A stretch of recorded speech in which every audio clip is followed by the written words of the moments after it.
Sunday afternoon in the sunshine in the deep south and just a little bit south of Invercargill. We're at Teretonga Park Raceway, the Oscott Park Hotel, Teretonga Park International, and we're getting ready for the second race of the weekend in the Castrol Toyota Formula Regional Oceania Championship. And this is the reverse grid race.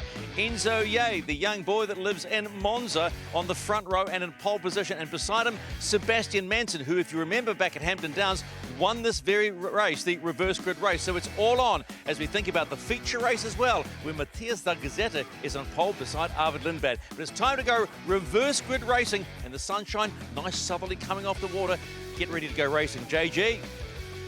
Thank you, Stephen. Yes, what a beautiful day here at Teretonga, and what a great story we've got too, because as you say, the man who lives in Monza, grew up in Shanghai and in Chinese Taipei, is in Teretonga, and he's ready to go racing. A lovely kid. I found out why he's called Enzo. His dad was a GT racer in China, and he's a multiple kart champion from China, is Enzo, but he kind of took that moniker, although he's a McLaren fan, so that's good for New Zealand fans. It absolutely is. Good to have him as a McLaren fan, and he's set for some good things on this race, starting off the pole position. As we know, very, very important to get the car off the line, down into that massive run towards turn number one. Well, talking of the track, let's take a closer look at it, Andrew. It's simple in layout, but tricky when you're out there. Yeah, it's a great track. It's one of the pure tracks. It's a total of 7 corners. Turn number one, it's a very, very fast entry into that corner. Bit blind on the way around as you look towards the exit, and then down onto turn number 2 is a great corner as well. Bit of camber through there, and then turn 3, 4, and up towards turn number 5 is another fun part of the track. And a good passing opportunity down into turn number 7. Total distance of 2.57 kilometers. It's not a lot of elevation change, but it's certainly a fun track, especially once you get that rhythm going. Arvid Lindblad has been doing his research because he reckons there is a slingshot around the outside, and he kind of asked for it to be cleaned up out there so there was no marbles, and he might just try something. I have seen it a couple of times, but boy, it's risky. Let's head down to Greg Russ. We're at the front of the grid here. A very respected engineer who's been a part of this championship and has worked in the United States just said to me a moment ago, this has become something of a wing war this weekend here at Teretonga Park. And even just before you cross to us, there has been last-minute adjustments going on. So you've got Enzo Ye on pole position. Beside him, Sebastian Manson. And what's immediately obvious, can I just draw Andrew's attention to this? It looks like this car is trimmed out. So Sebastian Manson perhaps going for something that will cut the air. Let's try and get a quick word with Enzo Ye. Really cool opportunity for you here from pole position. What's the quality of the rubber like for this one, Enzo? Have you got some good tyres underneath you? Well, yeah. Yeah. Can you hear us? Are you excited about this one, and you feel like you've got a good chance here? Yes, I will do my best for this race.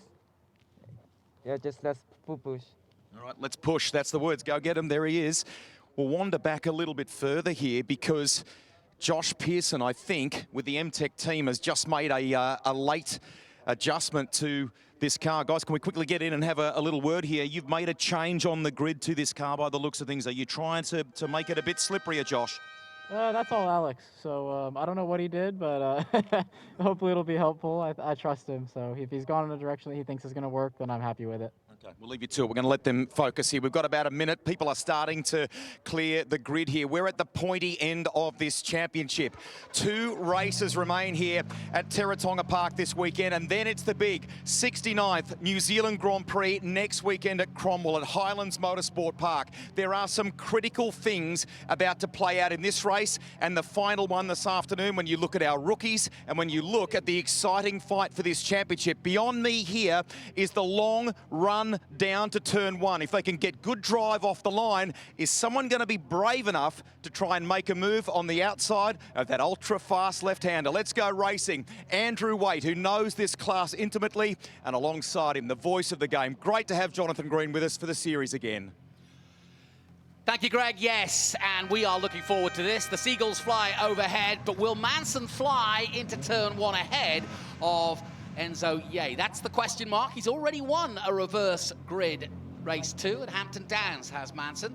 And it's a big season for him, as it is for Enzo. But the other question, Andrew, is can Zagazzetta or Lindblad get through to the front and get big points? it's going to be tough around this track. We know it's a hard track to pass on, so they'll be working at it. These are the kind of races, I know I've said it before, but I'll say it again, these are the kind of races that win championships, these reverse top 8 races. How you manage these and how you stay patient as well is an important thing, because if you start getting, you know, stressed out and making moves that you don't want to be putting yourself into too much jeopardy, if you do that, then all of a sudden you put yourself in some trouble, and one DNF in this championship is a massive loss of points. So very, very important race for these guys. The man who's made the most, or two men who've made the most, are two Americans out of race 2, and that is Josh Pearson and Nikita Johnson. So watch out for them too. And Nikita very much still in the hunt for the championship. There's Lindblad and Zagazzetta, the two teammates, but two combatants for the actual overall title. There's not a lot in it. 44 points to be exact between Lindblad and Nikita Johnson. Schooler still third, a further 10 behind. Huizenrode now fourth, then Pearson, who of course will miss next weekend. Zagazzetta, though, is only 15 points off fourth place Huizenrode. Let's take a look at the reverse top 8 grid led by Enzo Ye. Sebastian Manson alongside him from New Zealand. Josh Pearson starts on the second row, referring to his engineer Alex, who sets up the car. Zach Schooler alongside him in fourth. Patrick Huizenrode fifth, of Australia. Nikita Johnson of the USA in sixth. Then it's Lindblad and Matthias Zagazzetta of Peru. Lindblad from Great Britain. Tommy Smith, Australia. Alex Crosby from Invercargill here in New Zealand. Nicholas Monteiro of Brazil and Nicholas Stati of Australia. Jet Bowling of the USA. Likewise, Sean Rashid and Barrett Wolf, who starts 15th. James Lawley of Canada in 16th. He's one of the rookies here. And Michael Shin starts 17th, the South Korean.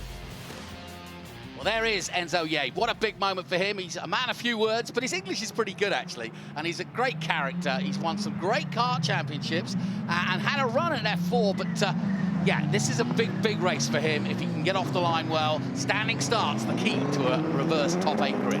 Yeah, the question here is whether or not one of these guys on the front row has gone for that newer tyre from qualifying this morning. You've got the option of the tyre that ran the race yesterday or the tyre that qualified this morning, and the newer tyre is obviously going to be a lot quicker, but the problem is that you suffer in the last race. So who's put on the fresher tyre?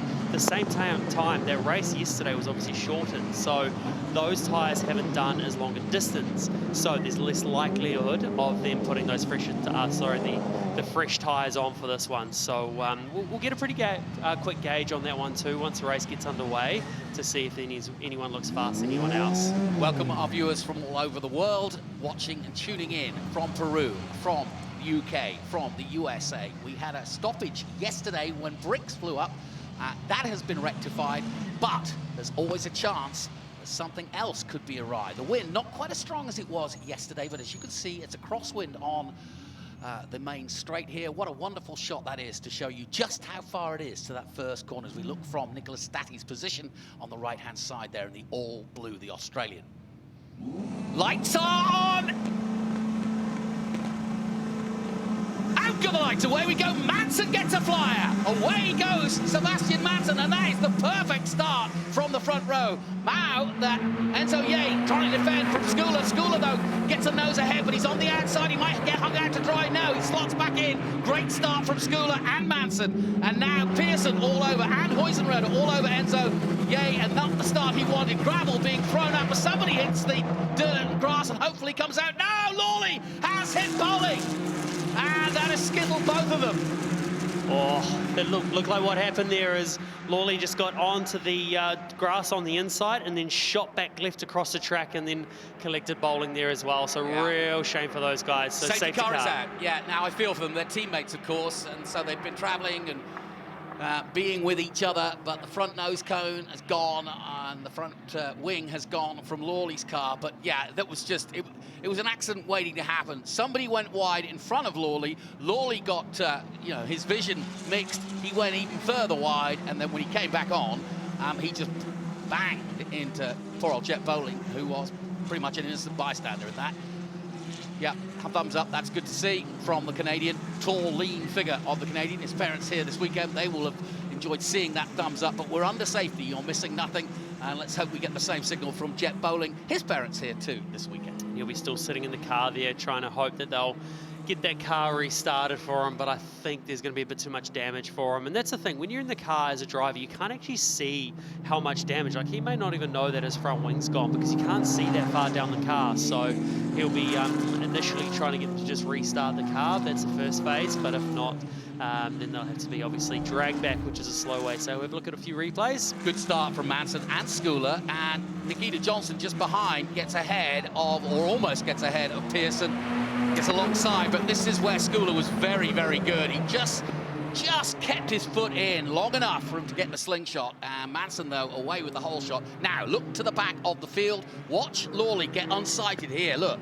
And he almost bangs into Rashid, who'd gone wide, and then sort of puts the brake on. That put him into a spin, and then Bowling just gets caught up in it. We'll see it clearer here. Yeah, so at this point here, you can see he's run off the track, and the first thing you do is you just want to, I reckon what's happened as well is because Rashid's also on the grass, the thing you want to do when you're on the grass like that, you want to stay as straight as you can for as long as you can on the steering, because as soon as you add loft, there's no grip in the rear, and that's what makes you spin inwards. So drivers at this level know this, but I think that Rashid was off the track as well. He's had no option but to turn left, and then that's what's fired him across the track over towards Bowling. So bit of a concertina sort of effect, and a real shame for both Bowling and for Lawley as well. Well, somebody New Zealand fans will know well. Ryan Yardley is the man that looks after Jet Bowling. He's not here this weekend because he's going back to his season of trying to win the Porsche North America Cup. And of course, Ryan Yardley, a former TRS and 86 driver, and I'm sure somebody you have probably seen race or raced against many times. Yeah, Ryan is a very, very fast driver, and he's been very successful up in the US, and you know, best of luck to him this weekend. I'm sure he's probably watching on. Yeah, that's what I was thinking about him. His driver compete at the moment, so you know, best of luck to him, and hope he manages to you know, go on to some big things. I feel for Gary Orton and his team because that's two of his drivers out of the three in this race. And actually, it's the first major crash incident we've had between two drivers anyway. We've had a few wheels banging here and there, and we've had a few offs like Monteiro and Shin going into turn one. Barrett Wolf had a few offs as well, but nothing major. That's the first sort of major race incident we've had almost all season. And it's sort of one of those ones as well. It's not a sort of he said, she said, you know, sort of an incident between drivers. It's just an unfortunate event. So we just got the red flag now, so that'll mean they will pull up to the grid.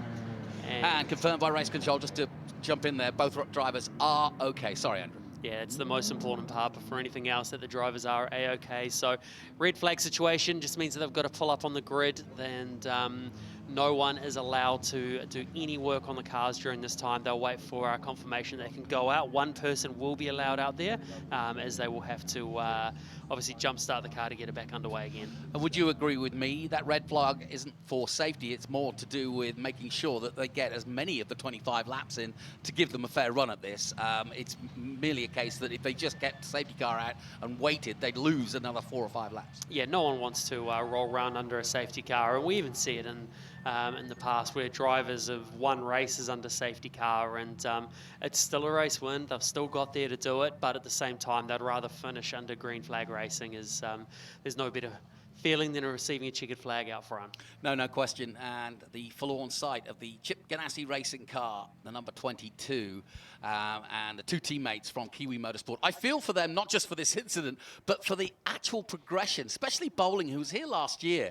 And he's almost scratching his head with the level of competitiveness. I talked to Gary Orton about it, and he was saying that both Stati and Bowling would be top 5 last year with the times they're setting, but yet they're down the field in 13th and 14th. So that's got to be soul-destroying. Oh, I fully believe that the fact that, you know, the pace has moved on that much. It's got that feeling this year, doesn't it? Yeah. Every year this championship happens, yes, there are a lot of top-level drivers that come and do it, but this year it just feels like it's just pulled another gear again. The guys out front are just seriously fast, and you know, I know the guys that were quick last year would certainly be in the mix. You know, Liam Skeets last year, he was very, very fast and won the New Zealand Grand Prix, and he's destined for some big things this year as well, off to the US, and hopefully can secure a full season in the Indy Next Championship. Yeah, all of these drivers have big plans. Zach Schooler will be headed back to Europe. He is definitely on a lot of people's list. I asked him about whether he's getting any phone calls, and he said, yes, I am. And so obviously some interest has gone way up after his performance in the first couple of rounds. And then when you look across the field, the only one that really doesn't have a signed contract perhaps is Alex Crosby. He wants to go back to the USA and race FR. I talked to Lindsay Beer about that, who writes his press releases and so on. But it's not been an easy 5 weeks for Alex. Tommy Smith, of course, has mentioned going over to the States himself to do Indy next. And so many great stories. Nikita Johnson announced this weekend that he'll be doing 2 championships around the world, the GP3 championship and Indy next. He's only doing 4 rounds of that, including St. Pete, the first round. He's raced there in F4 and won there before, hence the reason he's not going back to do the test. Now, as you can see, we are clearing the grid and we are going to go racing again. Let's have a look at how it stands. Sebastian Manson leads, Zach Schooler second after that excellent start. Huizenroda is in 3rd place, Enzo Ye, the pole man, 4th, Pearson, Zagazzetta, Lindblad, Nikita Johnson 8th, and he will want desperately to get past Lindblad. Alex Crosby 9th, Tommy Smith rounding out the top 10. No restart then for Bowling or Lawley, but a great opportunity. I'm going to keep an eye on Nikita Johnson for sure, and also Zach Schooler, because if Zach can get a win here, he puts himself right in position. He's 3rd in the championship, 10 behind Nikita, and he's got a few places on Nikita Johnson right now as we stand. Nikita in 8th position. Will it help to have the pause?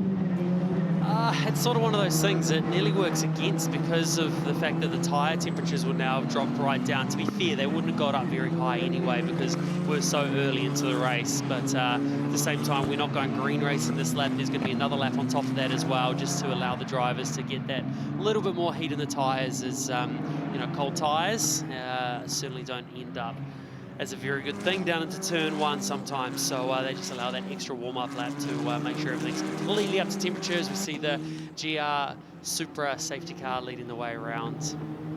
Yeah, it's been interesting to watch the lap times here at Teretonga, because of course with the wet at Manfield, quite a few of these drivers have kind of got an extra spare set of slick tyres. You get 2 sets of slick tyres at the beginning of qualifying each and every weekend. But if you don't use, because you're on wets, those slicks, you keep them. Yeah, which becomes quite the tyre game as well. So it'll be interesting to see the way this one unfolds with tyres as well. We obviously haven't been able to get a gauge yet to see you know, if anyone has rolled that fresher tyre. Or while we've got a little pause in this, just explain, because Stephen made a very good comment. It's a war of wings. Explain why.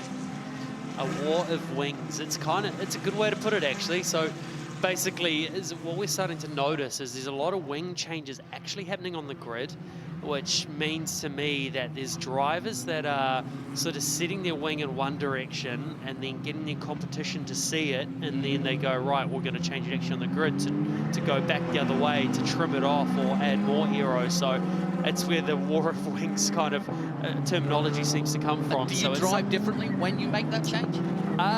You just got to keep it in mind as you arrive down at turn 1. When you arrive down at turn 1, you've got to make sure that you're ready to go, ready for the fact that you've got less aero. It doesn't change the car massively. It just allows you to know that, you know, in a straight line, you're just going to have that little bit of a buffer. So we've got the safety car lights out. That means we're going racing. Manson now putting the field right behind him, and he'll come out of that elbow and then go hell-bent for leather as he tries to stay ahead of the chasing pack. 17 cars started, 15 left with 2 out. Bowling's car looked okay, and so I don't think that's going to be a problem to fix up for race 3, and I think Lawley actually will make it too. I don't think the damage was too heavy. Right, we are coming to that last corner, led by the pink and blue, a fantastic design colour for the number 69 from Auckland, New Zealand, and he goes in pursuit. Is Zach Schooler in 2nd place now? Can the other Kiwis get ahead? Huizenroda sits 3rd, Enzo Ye 4th, then Pearson, then Zagazzetta. Here comes Lindblad on Zagazzetta, side by side. He's going to keep his foot in and slots back in, just holds on, and that's a mighty move around the outside, just like Schooler did at the start. Lindblad said he was going to use the outside, and he did. Yep, he done a fantastic move there, especially on tyres that aren't completely up to temperature yet, so that's a massive move. Very, very, very brave, but it just shows you the confidence that Red Bull Junior has got with his car and with his team and set up to make that move on a restart like that, but that is a really, really mighty move too. So Lindblad already now in pursuit of Pearson, ahead of him, and he's right there with him. Enzo Ye, not as quick, I don't think, as both Pearson and Lindblad, so we'll see some more action there. Schooler couldn't get on top of Manson, and Manson got away well. Here's the damage to Lawley. It looks like a bent suspension. They'll fix that up, won't they? Yeah, they'll get that sorted straight away. That's why there's already a team down there having a look at it. They'll get that fixed up and back out for the final race. The longer race this afternoon is, Sam Manson just a little bit wide into turn 1. It's not going to mean he'll lose position, as we do have 3 wide. Statty, come back. Oh, he can't get it back. Oh, he has. Well, that was a lucky save by the little Aussie. And he's got his foot in it. He's trying to keep it moving so it doesn't beach itself. Unfortunately, he has beached it, but I thought he was going to make it out of there for a moment. They were 3 wide, and something had to give. And unfortunately, it was Statty. Yeah, he stuck it. And unfortunately now, I'm afraid that's probably going to be another safety car because he's in harm's way there. Well, he tried, didn't he? Yeah, you can sort of see he actually nearly kept his foot up it to try and run along the grass on the outside there, but it's a long way around there. So safety car back out once again. So these guys all bunch back up. Hopefully they can get this move nice and quick this time. And yeah, just 3 wide at that turn 1. It's a long way around there. Yeah. Well, if it wasn't for bad luck, Kiwi wouldn't have any. All of their cars are out of proceedings. Let's head down to Greg Rust. Jets back in the lane. Just give us what, a debrief on what happened from your perspective. Yeah, I got a pretty horrible start. So, I was with the pack back there, which is not what you want to do. And then, a couple cars went wide at the exit of 1, and I guess James lost it and just took me out when I was just going by. So, obviously not on purpose, just unfortunate place to be. Yep. And the state of your car, I think, seems perhaps better than his. They've just told me at Kiwi Motorsport that it should be right for him for the final race. Yours should be okay too? Yeah, that's the goal. I mean, they're obviously going to work hard, and I hope they get it done. I wish we were talking about something better. Hard luck. Yeah, me too. Thank you. Well, good sportsmanship there, and yeah, nobody wants to be taken out like that, but there was nothing he could do, absolutely nothing. It's a sign of a great sportsman. He recognises what's gone on, and it's nothing to do of a fault of his teammates or anything. It's just one of those hard luck situations, and you can't beat yourself up in that way that unfolded. So yeah, a bit of a shame. Yeah, and all 3 Kiwi cars out now, and of course they've had so much success in the USA. They're now the most successful junior team. Here's what happened between the 3 of them. So you've got Shin, Tommy on the inside, and Statty on the outside, and really just he couldn't get closer in, could he? So he just got hung out to dry a little bit. Yeah, we can actually see the far right-hand side of the track is actually a lot lighter. So that's basically dust build up. It's just a part of the track that doesn't get any use at all. So he's lucky that gravel trap actually slowed him down quite quickly to keep him away from that wall. Yeah, no kidding. Well, Statty will be okay, and I think the car's going to be okay too. It's picked up a fair bit of gravel, but they'll blow that out. But we are now down to 14 cars and 9 laps done, as we are still under safety here. Manson still leads. Schooler, with that impressive start at the start, dived into 2nd place and won another restart. I wonder if Lindblad is now eyeing up the opportunity for another slingshot here at the restart on Pearson this time. Yeah, wonder if he can pull that same move off. Again, around the outside, it was a massive move, especially to do it to Zagazeta as well, who has been very, very fast this weekend, who's actually on pole this afternoon, who qualified the fastest. So it's a big move. I have no doubt on Lindblad's fearlessness. He started his career off in motocross, so he was on 2 wheels. And I think if you can master that or put yourself through that, then you fear nothing at all in a race car. Yeah, it seems to be a bit of a common trait. People that come from dirt, whether 2 wheels, 4 wheels, it gives them some level of car control, and a feel that some other drivers take a bit longer to do. I'm not saying that drivers from karting don't have that feeling. It just comes from a different style and a different approach and a different thought process on how that does make a difference. Well, in motorcycle racing, you're constantly using your body to get the feel of what the bike is doing underneath you. Look, yeah, pouring down. Yeah, nasty. Cutting on you, the amount of dust and dirt and everything coming out of that car as the amazing official team and volunteer team who have been working tirelessly all weekend, and we just physically would not be here. We would not be racing if it was for these guys. So huge credit for them to be here and helping us all out to keep this show on the road. Well, if you've just joined us, we've had a second safety car. We're 10 laps into the race. As you can see, the Supra is circulating and Manson is behind it, and the rest of the field behind him. And this is the 11th race of 15. We head to Highlands Motorsport Park next for the last 3 hurrahs and the 69th running of the Grand Prix. Really looking forward to that. Don't forget, you can get your tickets online. Next Gen Championship. Look for all the news and views. Good website too. All the results are there, and you can catch up with the latest and at Next Gen Championship, or visit the website of nextgennz.co.nz. And of course, Facebook, Instagram, TikTok, you name it. It's all there. It's a great way to keep up with everything, as well as the social media pages. There's constant live updates on there. So yeah, if you haven't been able to keep up with it, there's plenty of replays, plenty of action going on there too. Now that young man is Tim Neff, who is actually a team owner himself. He runs TJ Speed in the States. He's an Australian by trade, but great to have amongst the M2 competition luminaries, Jonathan Moiry, Mark Pilcher, you name it. So some real heavyweights. Let's head down to Greg Rust. Might try and grab a quick word with James Lawley here. I'm conscious of the restart, so we'll keep an eye on the cars. What happened?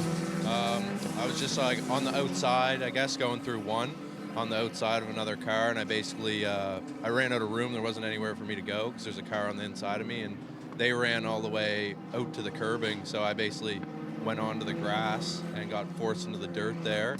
And then as soon as I got on the dirt, I was going on the dirt trying to stay off the line until the cars got by so I could rejoin safe, but the back just lost it on the grass, obviously, just because I have no grip. And unluckily, it spun directly back on the track instead of maybe away from the track, and nothing I could really do. I was just kind of a passenger along for the ride, yeah. Hard luck. We know you've been talking with the team there. Good luck for the final one. Back to you guys in commentary. Nice one, Greg. Yeah, that was the words of James Lawley.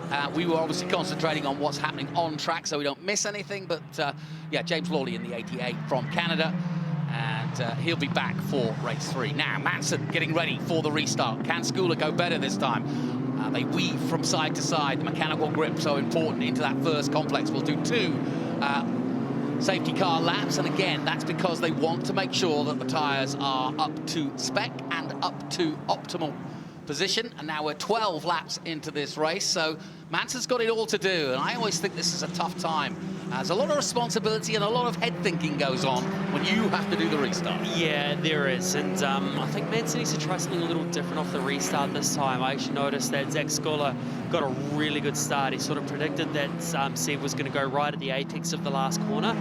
It's you know, at the same time, it's the best opportunity to get the run out as well. So if Seb does it again, you can understand why he does it, but there's different ways to approach it and to get that run. But Seb, he's done a lot of racing lately. He would have picked that up that Zach did notice and pull away. As you see the safety car pull away, lights are out, we're getting ready for a race start. The lights are out, and a really important restart for Zach Skula in a second place number 3. Remember, he's looking to try to win the overall rookie title, which he could wrap up this weekend with another good result. But he doesn't want to mess it up either by making a mistake. So crucial time for young Zach. He would love nothing more. He's never raced in New Zealand, his home, simply because he's lived around the world. Started off in Asia, Singapore, then lived in the UAE, where he's been most of his life, and learned his craft of karting and F4, but now is here for the first time. Here's the restart then. Sebastian Manson leads them across the start-finish on lap 13. Skula looks to the inside. Lindblad is already right up and behind Pearson. Is he going to try the same move in the background? Yes, he's trying it. Yes, he is. Oh, and Enzo Ye is slowing it all down a little bit, and Lindblad has to pull out. Brave move, though.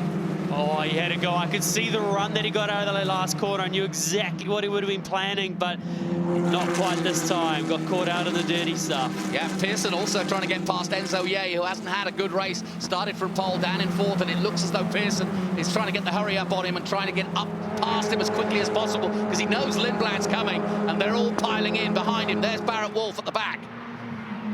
Here comes Pearson again on Enzo. Pearson having to go defensive, but at the same time thinks of a move on Enzo. So with this as well, kind of cements the fact that Enzo hadn't put greens on for this one. Here he goes again. Lindblad jigs out down the straight, gets side by side with Pearson. Is he a nose ahead? Yes, he is. Now he who dares wins, and Lindblad's got him. Arvin Lindblad, not yet. Pearson keeps his foot in. Brake driving by the 18-year-old. Wow, that's it. Great stuff. Great driving by both drivers there to run wheel to wheel like that on a seriously fast part of the track. Well, we've been wanting to see this. Lindblad's had it pretty much one-way traffic by leading from the front on most races. We haven't seen him having to dice as much as this. It's great to see, and we'll see it again, I'm sure, in race 3. But of course, he'll start on the front row again. Zagazeta just waiting to pick up the pieces if it goes wrong. Sebastian Manson's name's lighting up purple at the moment. He set the fastest lap of the race in the last lap, so he's certainly got some pace to burn. And Manson crosses the line again, and yeah, 54.5. He's gone even quicker this time, so he's dropping Skula just a little bit. The gap 0.4 of a second, but that's mighty in and on this track. It was less than 0.02 of a second in qualifying between all of them, and the top 12 was split by 0.185. That's how close it's been, but it's been that way all season long. Crosby makes the top 10 finally, ahead of Tommy Smith. Just ahead of him, Michael Shin. Nikita Johnson needs some points. He's 8th at the moment, 2nd in the championship. He will want to get the hurry up. Always said that his real strength, though, is towards the end of the race. So we're getting closer to that. And a nice overhead shot of the elbow. It's a tight left-hander, that, isn't it? Very, very important corner on the track is this last one. And that's where Lindblad seems really good off that corner as well. They're obviously dialed the car in nicely to be able to squat and get the throttle down as early as possible, because the better you can get that weight into the rear of the car, the earlier the throttle, the more grip, the faster you then come down the straight. I'm noticing again some lines forming on the rear tyres of several of the cars, and that's just pickup. When they do go wide, you'll see it on Lindblad's car, and you'll see it on a few others. And I talked to Zagazeta about it because it was very noticeable on his car yesterday, and he said, yeah, that's just pickup. I went wide a couple of times, and he said there's a lot of old rubber out there from both the 86s and the GTs. Seems to be going back the other way just a little bit. Last lap, Zach Skula was only 1/100th of a second faster than Seb Manson, so the gap is pretty similar at the moment, but as we know, it's so difficult to pass around this track. Yeah, we're getting two little pockets of racing here. We've got the top 3, then we've got Enzo, Ye, Pearson and Lindblad, and Huizenrode are trying to hang on, and interestingly, Zach Skula posted the fastest lap of the race so far at 54.339. So Skula on the hurry up, trying to close that gap down on Manson. As the clock ticks down, so too the laps. Now, how would you, if you were Lindblad, build on trying to make another approach on Pearson? It's very hard here, isn't it? Yeah, you just got to keep that pressure on as much as you can. Keep working on your exit off the last corner to get the best possible run. But if you can't get it done over the next few laps, you may need to look to switch the strategy and just cool your tyres off a little bit, give them a bit of a breather, and then come again and have another go. We're watching Josh Pearson trying to hold off Lindblad. He's got a lot of friends back in the States that have raced this championship, like Callum Hedge, who was his teammate last year. Jacob Abel was here last year too. And of course, now Callum Hedge, the Kiwi, is racing with Jacob Abel's team.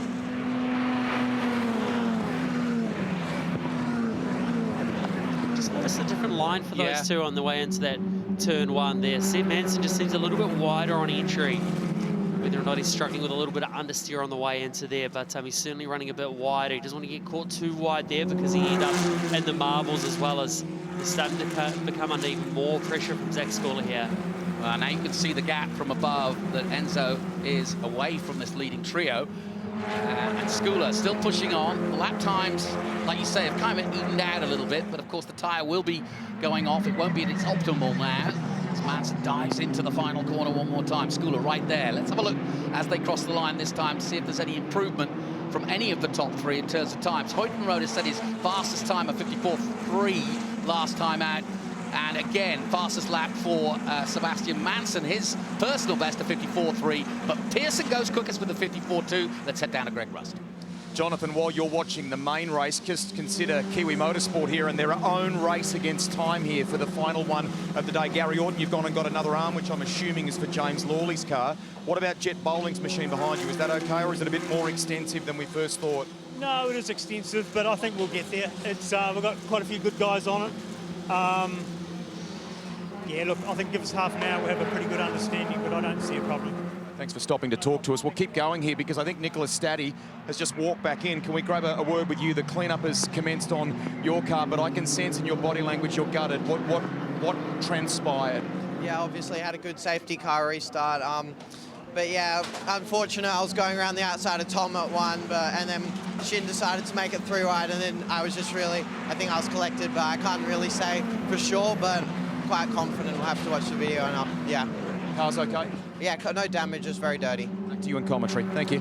Great stuff, Greg Rust and Nicholas Stati talking about what happened to him. And so busy time for Kiwi Motorsport, formerly Victory from Nelson here in New Zealand, and now racing a lot of their season in the USA. And that's how they picked up with Chip Ganassi Racing. Interestingly enough, live driver standings, Andrew, sees Schooler on 231 equal with Nikita Johnson. That makes it interesting. It certainly does. That battle for second place is starting to heat up with only 4.5 races remaining in this championship.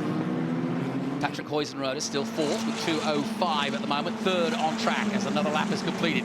We're now down to the last few laps here, and Manson's doing a good, tidy job of just controlling this race. The gap has stayed at 0.4, and he hasn't shown any signs of making any mistakes yet so far, and he just looks confident, just as he did in race 2 at Hampton, took the win there, and this is proving to be a successful season. Remember, we forget, we know this kid because we've seen him race, but this is his first full season in this particular category. He's doing a great job. It's so hard to be out front and lead like that and not make any mistakes, and he's doing exactly that at the moment, and he's showed a lot of speed. At Manfield, he was super fast. He qualified on P4 there on his own merit, and then also for the race this afternoon, he qualified P6 as well. So he's got pace on his own merit, so he's doing a fantastic job. And like the last reverse grid race that he won, with the reverse top 8 race, he said, yes, this is cool, but I want to be winning these main races as well. So this will be another one of those sort of situations, but at least he can have a spring in his step knowing that he's got outright speed to run in the front. Now the 16-year-old will be heading to the USA, to the USF Pro 2000, where Nikita Johnson was runner-up last year. So a very competitive field he'll be up against, but a good choice, I think, for him. He's so young, he doesn't need to push to Indy Next. I think it's a good idea to bet himself in on the American tracks, learn as much as he can in the American environment, and then hopefully move forward from there. I get the feeling Arvid Lindblad's doing what I was talking about earlier. See how he's opened up a bit of a gap now? He's not got that full pressure on. It's like he's pulled back, give those tyres a bit of a breather, and then come in hard, come in fast, and try and put a move on. So he's going to be interesting to watch over the next couple of laps to see if he can pull a move off. No move, really, from the man who was so impressive in race 1, and then, of course, Matthias Zagazeta. Talked to him after the race, and he said that it was perfect timing yesterday for him because it was 8:30 at night in Peru, and so his family, friends were all having a big barbecue, tuning in and watching him race. So great story that, and really delighted for him. His second win as Rashid moves up one place, gets ahead of Barrett Wolf, up to 13th now. Well, he's putting some hurt on Enzo Ye, isn't he, Pearson? But to be fair, Enzo's actually dealing with it pretty well. He's doing a brilliant job. To be able to hold off that level of pressure, these 25 laps will feel like an absolute eternity. When you've got that level of pressure on you, it feels like the goalpost just keeps getting moved further and further away. And as an engineer, you know that too, because Enzo will be saying, how many laps, how many laps, how many laps? It just feels like the countdown takes forever to see that checkered flag when you've got that much pressure. Well, I mentioned how close it is. Nicholas Montiero just did his personal best lap, a 54.5, and frankly, that was quicker than the guy leading. So all of the top 12 are on mid-54s, so that's how close this is. Oh, Schooler there, just a little bit wider in the middle part of the corner there. You can see he's trying to get the car out of the aero wash as well, but yeah, it's not a lot of pressure coming on from Lindblad behind, but Enzo Ye doing a great job here. Time running out, though, and so far so good for Sebastian Manson, looking for another win here at home.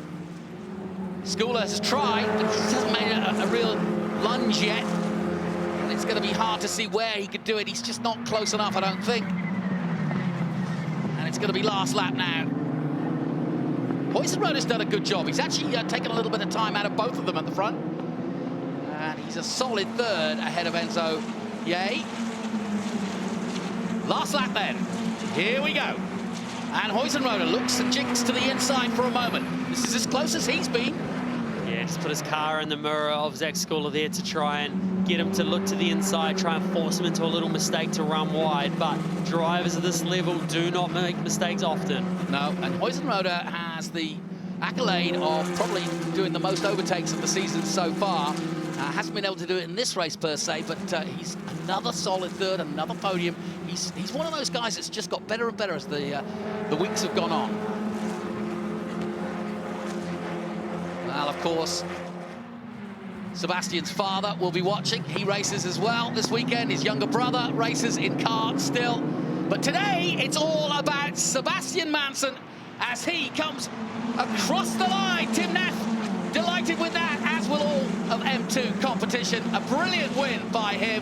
Zach Schooler takes another second place and gets edging closer to that rookie championship. And Patrick Hoysen-Roeder of Australia takes third. Enzo Ye fourth, Pearson fifth, Lindblad sixth, Zagazeta seventh, and Nikita Johnson rounding out the top eight. Shin in ninth position, and then in 10th, it's Alex Crosby, the local man from Invercargill.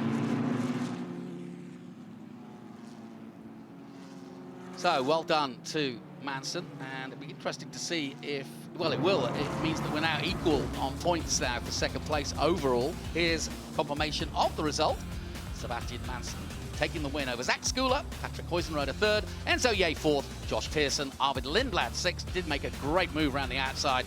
Matthias Zagazeta of Peru seventh, Nikita Johnson eighth, Michael Shin ninth, Alex Crosby 10th, and Tommy Smith in 11th. Further down, Monteiro, Sean Rashid, Barrett Wolf, and sadly, Stati, Bowling, and Lawley, all three Kiwi drivers not able to finish the race.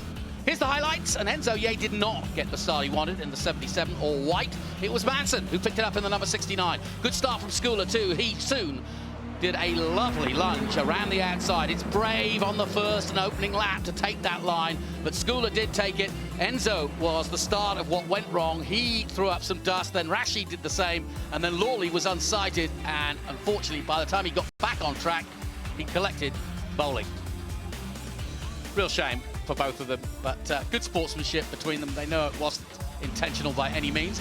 Then we had a safety car, we got the restart, Manson got away well, and once again Schooler would chase him. How about this, Arvid Lindblad on Zagazeta. These two teammates are big, big rivals, and that was one of the moves of the weekend. Lindblad did say to our series manager that he might try something like that. Didn't work out for Stati, he got 3 wide, and there was no room. 3 does not go into 1.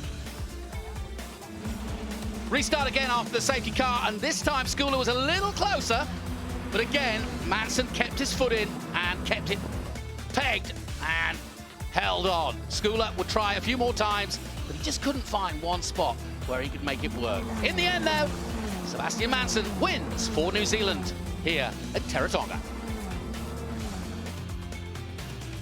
Seen it once, we'll see it again. Yeah. Seb Manson. Nice little dance there, shall we call it? A nice little shimmy. Yep, great stuff. Well done. And I'm sure parents will be very pleased with that. Still a very young man, got a long way to go in his career. And yeah, I tell you what, every year, Andrew, you know, back to when you were racing at this level, we've always had good up-and-coming Kiwis, and you're looking at 2 of them here. It's just great for the series, celebrating its 20th year. Let's head down to Stephen McGyver to talk to him. Sebastian Manson, congratulations. Your second race win in the Castrol Toyota Formula Regional Championship. Yeah, another reserve grid race win, but mate, well raced. Yeah, thank you very much. I mean, you had pressure from Zach straight from the bat, right? And you had to have the restart as well. Was there nerves coming off the restart? Not too bad. Just sort of needed to keep it calm and just make sure I do a proper restart and follow all the rules. Couple of times there was a little bit of a shimmy going through some of the corners. Were you aware of the pressure that Zach was putting on you, or were you just eyes forward? Yeah, to be fair, I was aware of the pressure, but it was eyes forward most of the race, just trying to keep it clean, calm, not try to overheat the rear tyre or damage the front tyre. Done a good job. Another race win, congratulations. Thank you. All right, let's go into P2, which was Zach Schooler, who was potentially on target to win the Rookie of the Year by the end of race 3. But let's talk about this one, second place in the championship, and a fine chase, we'll say. Yeah, I mean, it was a pretty strong race. We had good pace, really good start. Yeah, got up to P2 and then just can't really do much after that. Yeah, what do you make of this track? First look at it. It's really fun to drive, to be honest. It's very old school. A lot of the tracks are, but this one's definitely the most old school I've driven on so far. But yeah, I'm really, really enjoying it. Fast enough for you? It's pretty quick, yeah. I like it. Well done. Thank you so much. And in P3, Patrick Hoytzenroder. Hey, Patrick, congratulations. Just park yourself up there a little bit, mate. Satisfied with that result and the way you drove it? Yeah, I mean, I had a really good first lap. To be honest, I got up the inside of Josh into turn 1 and then around the outside at turn 2 of Enzo. So I was really pleased with that. And as we know, this track is very hard to overtake. So to get it done on lap 1 was important. And then the safety car restarts I just managed. And to be honest, I'm quite happy to keep up with those two because my tyres weren't great. But yeah, overall, good to get back on the podium from P5. Yeah, well done, mate. Thank you. All right, let's move on to the podium now for race 2, round 4 here at the Teretonga Park in Invercargill. It's the trophies being presented by Bob McMurray, Toyota GAZOO Racing Ambassador. And in third place from Australia, Patrick Hoytzenroder.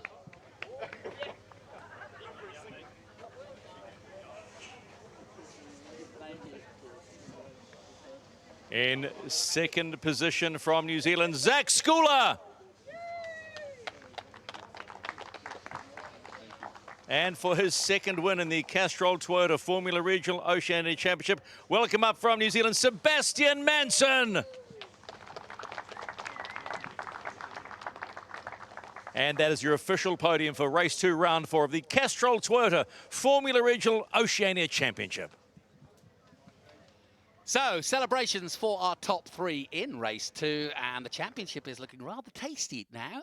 Lindblad, of course, still leads on 277, but look at this, 231, equal now. Zach Schooler, who's only 8 away from winning the rookie trophy. Nikita Johnson still there with 231. Then there's a gap of 26 points to Patrick Hoytzenroder, who keeps on piling on the podiums.